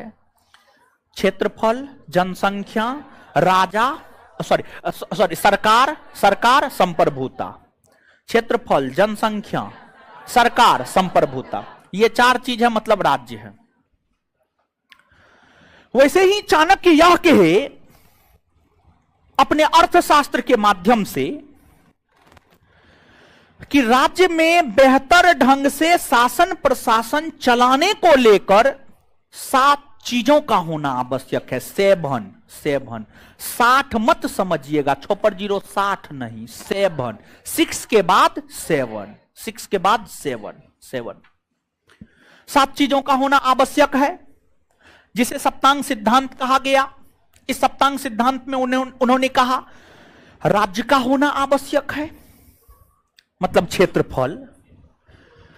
दूसरा उन्होंने कहा राजा का होना आवश्यक है। तीसरा उन्होंने कहा दुर्ग का होना आवश्यक है, मतलब किला का होना आवश्यक है। फिर अगला उन्होंने कहा कोष का होना आवश्यक है, मतलब रुपया पैसा का होना आवश्यक है। फिर उन्होंने कहा दंड यानी विधि का होना आवश्यक है, कानून का होना आवश्यक है। फिर उन्होंने कहा मंत्री का होना आवश्यक है, ताकि मंत्री के मदद से राजा शासन प्रशासन चला सके। फिर उन्होंने कहा मित्र का होना भी आवश्यक है। अगर ये 7 चीज है, राज्य, राजा, दुर्ग, कोष, दंड, मंत्री, मित्र, ये 7 चीज है, तब ही शासन चलाना पॉसिबल है, तभी कोई राजा अपने आप को राजा कह सकता है। और राज्य का 7वां अंग मित्र को बताया, यानी पड़ोसी को बताया। मित्र यानी पड़ोसी। जैसे आज के संदर्भ में संवैधानिक प्रावधानों के तहत राज्य की सबसे बड़ी विशेषता संप्रभुता है। वैसे ही चाणक्य ने कहा कि राज्य का 7वां अंतिम और सबसे महत्वपूर्ण अंग मित्र है। मित्र का भी होना जरूरी है। यह चाणक्य के विषय में हुआ। फिर आपको मेगास्थनीज है। मेगास्थनीज यूनान का रहने वाला था। काहे अकबकाते हैं हो, एक बार बैग गिराते हैं, एक बार आप भी गिर जाइएगा, आपने नहीं गिरिएगा। संभालिए अपने आप को। आप लोग पे पूरा परिवार टिकता है, समझ गए। औरतें पर पूरा परिवार टिकता है, समझ गए। आप लोग अपने आप को जब संभाल नहीं पा रहे हैं तो आगे परिवार कैसे संभाल पाइएगा, समझ गए। चलिए सुनिए अब। हाँ, क्या बोल रहे थे? मेगास्थनीज। क्या? मेगास्थनीज। मेगास्थनीज यूनानी था।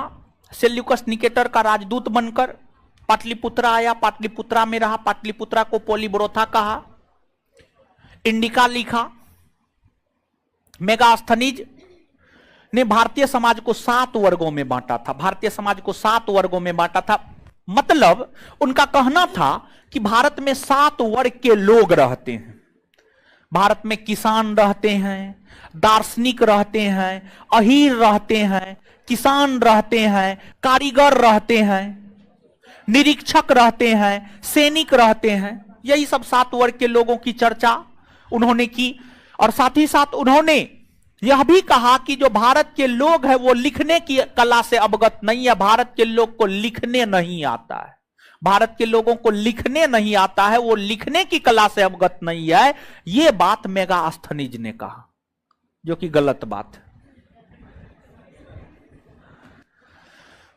यूनानी था तो अपने ना वर्चस्व दिखाएगा। अपने दही को कोई खट्टा कहता है? नहीं ना कहता है। तो वही वाला बात है, समझ गए। तो अब क्या करना है? अब बिंदुसार से पहले तक पढ़ना है, फिर याद करवाएंगे जल्दी, तब आगे बिंदुसार बताएंगे। जल्दी पढ़िए।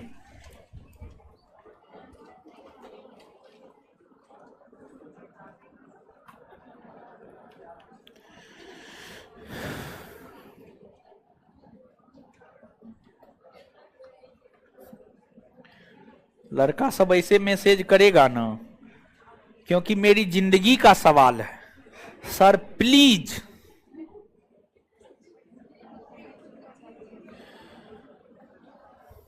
सर जी आपको जब भी टाइम मिले प्लीज हमसे 30 मिनट बात कर लीजिए। 30 मिनट बात कर लीजिएगा। अगर नहीं किए तो पता न मैं क्या करूं, क्या करूंगा, क्या करूंगी है, क्योंकि मुझे कुछ समझ में ना आ रहा है कि मैं क्या करूं। प्लीज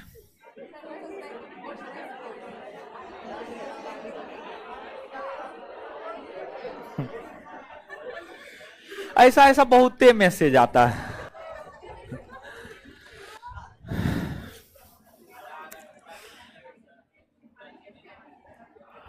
सबके जिंदगी का सवाल है, मौत का सवाल ना।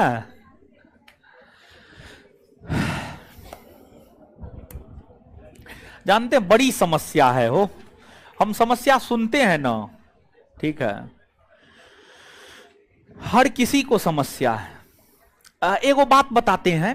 अब पता नहीं वो लड़की कौन बैच की है या इसी बैच की है, ऑनलाइन छात्रा है वो। देखिए क्या बात है, सुनिए। देखिए माँ बाप को भी देखिए, माँ बाप भी बड़ी खत्म होता है। समझ गए? इसलिए हम अपने माँ बाप से दूर हैं। सुनिए, एक लड़की है जो हमसे पढ़ती है, अब किस बैच की हमको नहीं पता है, वो पढ़कर कुछ करना चाहती है, वो गार्जियन से टाइम मांग रही है कि हमको कुछ दिन का समय दीजिए, हम सफल हो जाएंगे, लेकिन गार्जियन उनको टाइम नहीं दे रहे हैं। हम गार्जियन की मजबूरी को समझते हैं। समाज क्या कहेगा? समाज हमको कमा करके खाने देता है, और समाज में सब लोग थोड़े गलत कहता है जी, एकाध गो लोग गलत कहता, समाज में एकाधे गो लोग गलत होता है, बाद बाकी सब सही होता है। समझ गए? लड़की पढ़ना चाहती है, उसके मम्मी पापा जो है उनका शादी विवाह लगवाए हैं, और वो लड़का जिससे शादी विवाह लगवाए हैं सिर्फ यही है कि उनके पास धन संपत्ति है, लड़का है कुछ नहीं, लड़का एक नंबर का शराबी है। ठीक है? और ये बात उसका गार्जियन भी जानता है कि लड़का शराबी है, लेकिन धन संपत्ति को देख करके अपना बेटी उसके यहां दे रहा है, और जबरदस्ती कह रहा है कि शादी तुम करो उससे। लड़की शादी नहीं करना चाहती है। वो लड़की हमको बता रही थी कि अभी वो हमको फोन करके गाली देता है, जब शादी नहीं हुआ है उससे पहले से गाली देना शुरू कर दिया है, तो शादी होने के बाद क्या होगा बताइए? तो गार्जियन को ऐसा करना चाहिए? एकदम नहीं करना चाहिए। गार्जियन को पाप लगेगा, समझो, गार्जियन को सही नहीं होगा। हम बोल रहे हैं आपको, समझ गए? ऐसा नहीं करना चाहिए, अपने बच्चों के साथ नहीं करना चाहिए ऐसा, ये एकदम गलत है। और आप भी कल के डेट में जाकर गार्जियन की भूमिका में आइएगा तो आप इस प्रकार का काम नहीं कीजिएगा। समझ गए? पढ़िए अब।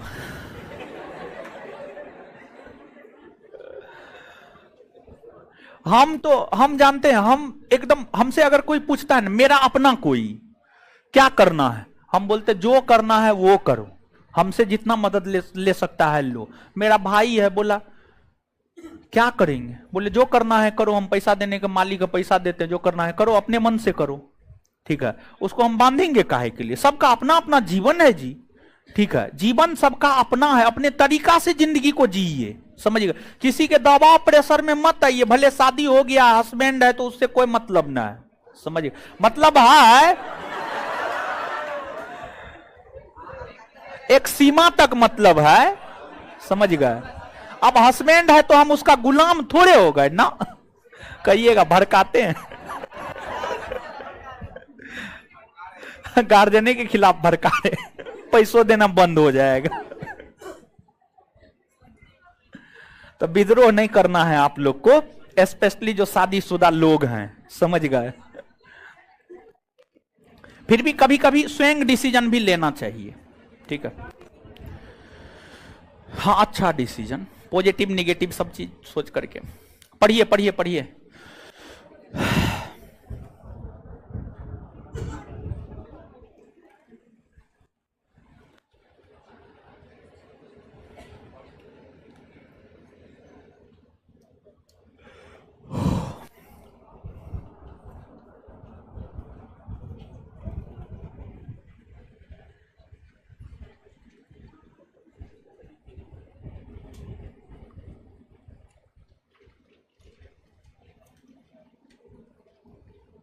पढ़ लिए?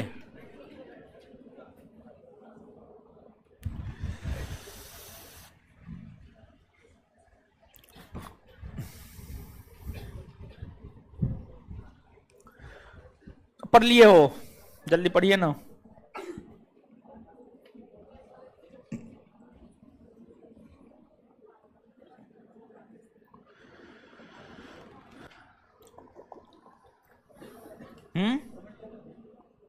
ना कमेंट को क्या देखे हो? कमेंट तो देख ही रहे, कमेंट काहे देखेंगे? पढ़ा रहे हैं, पढ़िए।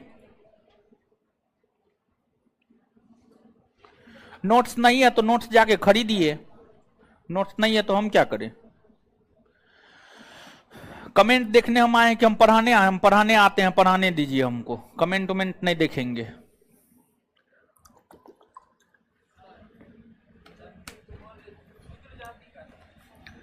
नहीं, कौटिल्य के अर्थशास्त्र के अनुसार क्षत्रिय था, विशाखदत्त के मुद्रा राक्षस के अनुसार निम्न कुल का था, शूद्र जाति का था। कौटिल्य का अर्थशास्त्र ज्यादा प्रमाणिक है, क्षत्रिय माना जाएगा।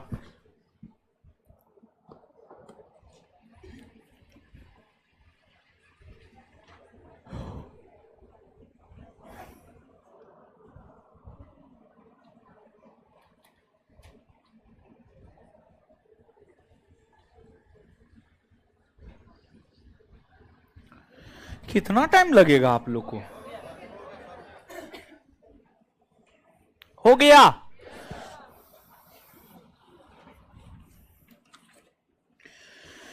चलिए आ जाइए तो फटाफट याद कर लेते हैं 2 मिनट में। आइए, अर्थशास्त्र के रचयिता कौन? कौटिल्य। अर्थशास्त्र के रचयिता? मुद्रा राक्षस। मुद्रा राक्षस। बृहद कथा मंजरी? सोमदेव। बृहद कथा मंजरी? बृहद कथा मंजरी? बृहद कथा मंजरी? महाभाष्य?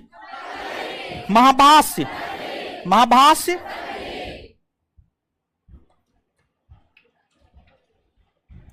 सेंड्रोकोटस एंड्रोकोटस किसका नाम? चंद्रगुप्त। जस्टिन ने चंद्रगुप्त मौर्य को क्या कहा? सेंड्रोकोटस। जस्टिन ने चंद्रगुप्त मौर्य को क्या कहा? सेंड्रोकोटस। प्लूटार्क ने चंद्रगुप्त मौर्य को क्या कहा? प्लूटार्क ने चंद्रगुप्त मौर्य को क्या कहा? सेंड्रोकोटस एंड्रोकोटस की पहचान चंद्रगुप्त मौर्य से किसने की है? विलियम जॉन्स ने की है। मौर्य साम्राज्य की स्थापना किसने की है? चंद्रगुप्त। किस वंश के शासन को समाप्त करके? नंद। चंद्रगुप्त मौर्य की राजधानी पाटली। उसकी माता का नाम मुड़ाना। उसकी माता का नाम। मौर्य वंश के शासक किस जाति के थे? किस जाति के थे? विशाख दत्त ने चंद्रगुप्त मौर्य के लिए किस शब्द का प्रयोग किया? किस शब्द का? ब्रिसल्ला। चलिए, सेल्यूकस निकेटर और चंद्रगुप्त मौर्य के बीच युद्ध कब हुआ? 305 ईस्वी। 305 ईस्वी। सेल्यूकस निकेटर ने कौन से 4 क्षेत्र चंद्रगुप्त मौर्य को दिया? काबुल, कंधार, हेरात, मकरान। काबुल, कंधार, हेरात। काबुल, कंधार, हेरात। एक बार फिर से बोलिए। सेल्यूकस निकेटर ने अपना राजदूत बनाकर किसको चंद्रगुप्त मौर्य के मेगास्थनीज ने पाटलिपुत्रा को क्या कहा? पोली। बंगाल पर चंद्रगुप्त मौर्य की विजय हुई थी। इसकी जानकारी कहां से? महास्थान अभिलेख से। महास्थान मालवा, गुजरात, महाराष्ट्र को जीतकर सर्वप्रथम किसने अपने साम्राज्य में मिला है? चंद्रगुप्त मौर्य दक्षिण भारतीय राज्यों को जीतकर अपने साम्राज्य में मिलाया था। इसकी जानकारी किस तमिल ग्रंथ से मिलती है? अहनानूर, मुरनानूर। अहनानूर। चंद्रगुप्त मौर्य ने दक्षिण भारत का विजय किया था। इसकी जानकारी कहां से मिलती है? अहनानूर, मुरनानूर। किस अभिलेख से यह जानकारी प्राप्त होती है कि चंद्रगुप्त मौर्य अकाल के समय मदद किए थे जनता की? सोहगोड़ा और महास्थान। सोहगोड़ा और गुजरात के सौराष्ट्र के क्षेत्र में सुदर्शन झील का निर्माण किसने करवाया? चंद्रगुप्त। इसकी जानकारी कहां से मिलती है? रुद्रदामन के जूनागढ़ अभिलेख। रुद्रदामन के। चंद्रगुप्त मौर्य का महल किसका बना हुआ था? लकड़ी। किसका बना हुआ था? किसका बना हुआ था? चंद्रगुप्त मौर्य ने जैन धर्म को अपनाया था। किससे जैन धर्म की दीक्षा ली? भाद्र बाहु से। उन्होंने अपने जीवन का अंतिम समय कहां गुजारा? कर्नाटक के सरबनबेल। किस विधि से अपने प्राण का त्याग किया? किस विधि से? संलेखना या संथारा। संलेखना या संथारा। चाणक्य को किस किस नाम से जाना जाता है? कौटिल्य। और चाणक्य के बचपन का नाम? चाणक्य कहां का रहने वाला था? उनकी पत्नी कौन थी? कौटिल्य के अर्थशास्त्र की तुलना किससे की जाती है? मैकियावेली के द प्रिंस। जब राजा दरबार में बैठे हो तो उसे प्रजा से बाहर प्रतीक्षा नहीं करवानी चाहिए, किसने कहा है? प्रजा के सुख में राजा का सुख निहित है, प्रजा के हित में किसने कहा है? अर्थशास्त्र कितने अधिकरण कितने प्रकरण में बटे? 15 अधिकरण। कौटिल्य ने अपने अर्थशास्त्र में राज्य में शासन चलाने को लेकर कौन सा सिद्धांत दिया? सप्तांग सिद्धांत के अनुसार राज्य का 7वां अंग, राज्य का 7वां अंग मित्र ना। मेगास्थनीज ने भारतीय समाज को कितने भागों में बांटा? कौन कहा करता था भारतीय लिखने की कला से अवगत नहीं है? मेगा। एगो पॉइंट लिखिए तो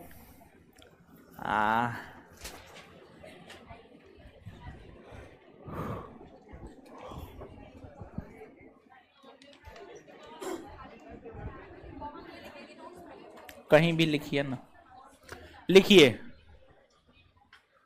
रुद्रदामन का जूनागढ़ अभिलेख, रुद्रदामन का जूनागढ़ अभिलेख।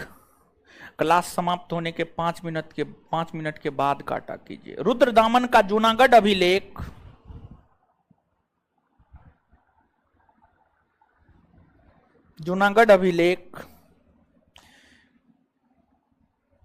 चंद्रगुप्त मौर्य और अशोक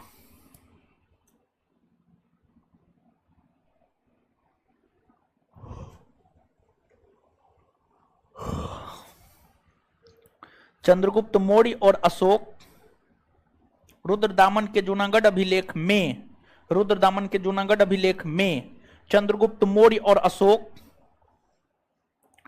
दोनों की चर्चा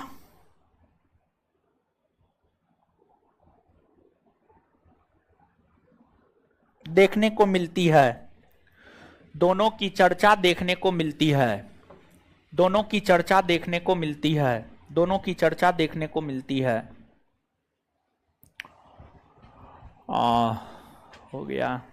और एगो पॉइंट याद था, भूल गए, एगो पॉइंट लिखाना था, भूल गए, लेकिन बड़ी बढ़िया पॉइंट था। खैर कोई बात नहीं है, याद आएगा तो लिखा देंगे। वो तो है, वो तो लिखा हुआ है, वो लिखा हुआ है। हाँ, एक पॉइंट और लिखिएगा। मगध साम्राज्य हाथी के लिए विख्यात था, मगध साम्राज्य हाथी के लिए विख्यात था, लेकिन इससे अलग एगो पॉइंट और था। ठीक है, भूल रहे हैं, दिमागे से उतर गया है पूरा।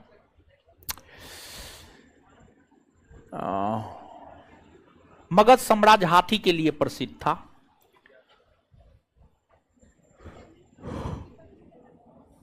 पत्नी का नाम ना है तो जरूरी भी ना है। ठीक है, जन्म उसका 345 ईस्वी पूर्व में हुआ था। उसकी 3 गो पत्नी थी, दूरधरा, हेलेना और चंद्रनंदिनी।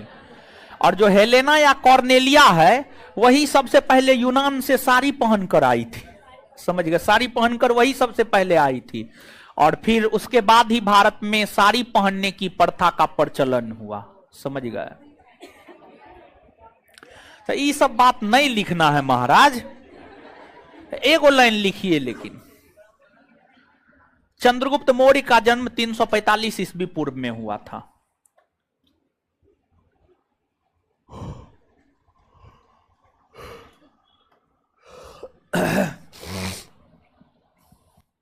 चंद्रगुप्त मौर्य का जन्म 345 ईस्वी पूर्व में हुआ था। चलिए अब दीजिए होमवर्क सब। हाँ जी, यशोमती लिखा हुआ है नोट में, पढ़ी ना है जी? हाँ तो सोइएगा तो खाक पढ़िएगा। क्या था होमवर्क? हाँ, सर्वोच्च न्यायालय ना करके आए हैं पक्का? अगला होमवर्क सुन लीजिए, राज्यपाल, क्या वो क्वेश्चन है वो? बस 37 है वो। अच्छा ठीक है, राज्यपाल, इसमें 27 नंबर है, राज्यपाल आपका होमवर्क है। अब जवाब दीजिए तो सर्वोच्च न्यायालय में।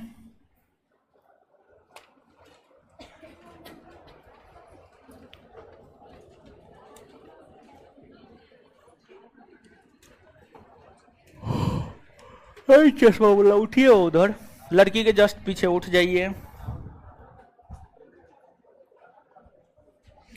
भारत के सर्वोच्च न्यायालय की स्थापना हुई थी किसके द्वारा? बैठ जाइए। अरे लड़की खड़ा हो जाइए उधर, ब्लैक टी शर्ट।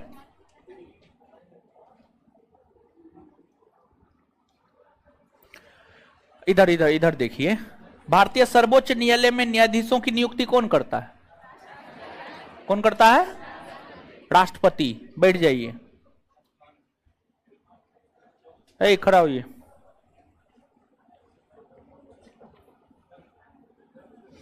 सर्वोच्च न्यायालय के न्यायाधीशों के सेवानिवृत्ति की उम्र 65 वर्ष। है उधर खड़ा होइए। हाँ,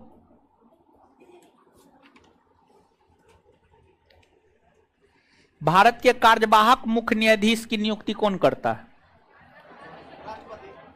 कार्यवाहक, हाँ, राष्ट्रपति। बैठ जाइए। उच्चतम न्यायालय में संविधान के निर्वचन से संबंधित मामलों की सुनवाई करने के लिए न्यायाधीशों की संख्या कम से कम कितनी होनी चाहिए? 5। बैठ जाइए।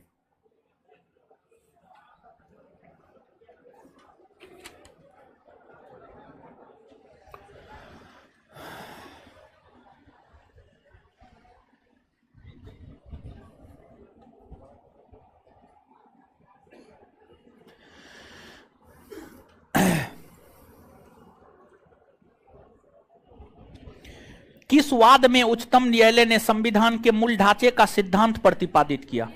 केशवानंद भारती वाद। बैठ जाइए। ए उधर खड़ा होइए, पिलर के पास वाली लड़की। हाँ, आप ही को बोल रहे हैं। एकदम आप हमेशा हंसते रहते हैं, जानबूझ करके हंसते हैं कि ऐसा चेहरा ही है। बढ़िया है, न्याय बढ़िया है कि हस्बैंड से झगड़ा नहीं होगा। झगड़ा भी होगा तो आप हंसते रहिएगा। न्यायिक पुनर्विलोकन प्रचलित है कौन कौन देश में? भारत और यूएसए। बैठ जाइए।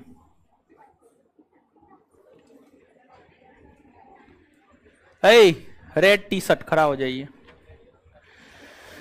भारतीय संविधान का संरक्षक कौन है? सर्वोच्च न्यायालय। बैठ जाइए। उधर से पीछे गोरा चेहरा खड़ा हो जाइए, बॉडी बिल्डर।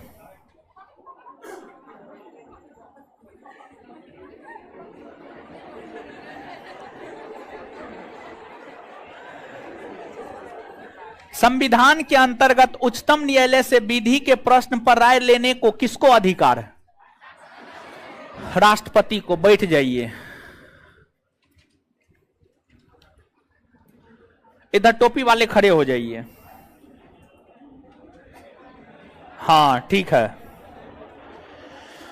देश के किसी भी न्यायालय में चल रहे वाद को अन्यत्र भेजने का अधिकार किसके पास है? सर्वोच्च न्यायालय। बैठ जाइए। अरे खड़ा हो जाइए। अरे हीरोइन खड़ा होइए। खड़ा होइए ना जी। लोकहित वाद मुकदमे की संकल्पना का उद्गम किस देश में हुआ है? हाँ? ब्रिटेन में, यूएसए में। बैठ जाइए।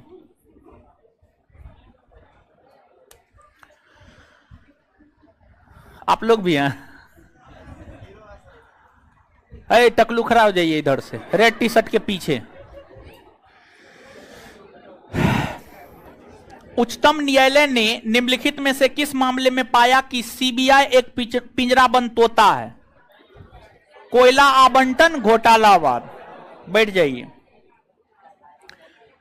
यह किसने कहा कि न्यायिक सक्रियतावाद को न्यायिक जोखिमवाद नहीं होना चाहिए? एएस आनंद। एएस आनंद। चलिए आगे होमवर्क दे दिए हैं, पकड़िए, दीजिए अगला। कहां से कहां तक है?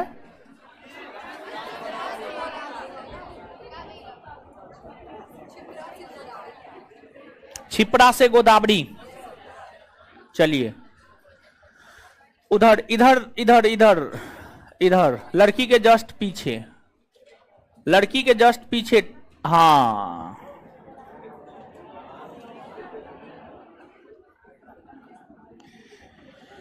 कृष्णा का उद्गम स्थल महाबलेश्वर की पहाड़ी, उसके जस्ट आगे वाली लड़की खड़ा हो जाइए। गोदावरी नदी की लंबाई कितनी है? 1465 किलोमीटर। चलिए उधर पिलर के पास टोपी, पिलर के पास टोपी खड़ा हो जाइए। हाँ, जोर से बोलना है। आप बैठिए, आगे वाले बैठिए, उधर बोले हैं। पेनगंगा, इंद्रावती, प्राणहिता, मंजीरा किसकी सहायक नदी? गोदावरी। बैठ जाइए। आगे होमवर्क है, कावेरी से वेगई मतलब पूरा, और रिवीजन भी कर लीजिएगा। कावेरी से वेगई और पूरा पूरा रिवीजन कर लेना है, ठीक है रुकिए ना हो। आगे सुनिए, आगे सुनिए। उम्मीद है, उम्मीद क्या क्या 100% है। सोमवार से आपका क्लास न्यू सेंटर पर न्यू बिल्डिंग में ऑफलाइन चलेगा, ठीक है। और कल जो है आपको टेस्ट है, तो कल जो टेस्ट है, टेस्ट को लेकर जो है टेलीग्राम पर सूचना दे देंगे कि आपके बैच के लोगों को ऑफलाइन आना है या नहीं आना है। हम ये सोच रहे हैं कि ऑफलाइन बच्चों को जो है आपके बैच को स्पेशली वहां पर बुला लेते हैं, ठीक है। आपके बैच को स्पेशली वहां पर बुला लेते हैं, और टेस्ट को लेकर सूचना जो है हम आपको टेलीग्राम पर दे देंगे। टेस्ट कल है, ये सत्य है। टेस्ट कभी बंद नहीं होगा, चाहे शिवरात्रि हो, महाशिवरात्रि हो, भूकंप आ जाए, तूफान आ जाए, उससे मतलब नहीं है। टेस्ट कल होगा, ऑफलाइन ऑनलाइन दोनों होगा। 2 बैच तो ऑफलाइन आएगा ही आएगा। अब आप लोग आइएगा या नहीं आइएगा ये डिसाइड नहीं हुआ है। और आप लोग जो है अगर नहीं मिलेगा तो फिर आप लोग ऑनलाइन अपना मार लीजिएगा, समझ गए। चलिए ठीक है, धन्यवाद। हमको निकलने दीजिए, तब निकलिएगा। रुकिए, हमको निकलने दीजिए, लड़की लोग मेरे साथ निकल जाएगी।